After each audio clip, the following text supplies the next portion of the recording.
Doctor ইউনূসের 5 মামলা নিয়ে আজকে কি আদেশ হয়েছে আপিল বিভাগে?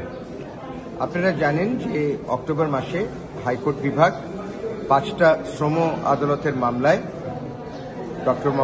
ডক্টর ইউনূসের এগেনস্টে যে কমপ্লেন পিটিশন ছিল সেই কমপ্লেন পিটিশনগুলো কোয়াশ করে দেয়, এই বলে যে ওই মামলাগুলো আইনত রক্ষণীয় নয়। এই আদেশের বিরুদ্ধে আজকে আপিল বিভাগে রাষ্ট্র তরফ থেকে criminal petition for leave to appeal file করা হয়, কিন্তু শুনানি অন্তে এই ক্রিমিনাল পিটিশনগুলো খারিজ করে দিয়েছেন আপিল বিভাগ, অর্থাৎ হাইকোর্ট বিভাগের রায় বহাল।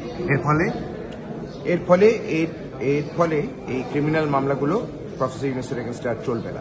মানহানির একটা মামলা ছিল, ওটা মানহানির মামলাটার ব্যাপারে কোনো পিটিশন হাইকোর্টে আপিল বিভাগে দাখিল করা হয়নি। Thank you. শিয়া বাটার ও ভিটামিন ই সমৃদ্ধ Lily glam beauty soap. Lily, always beautiful.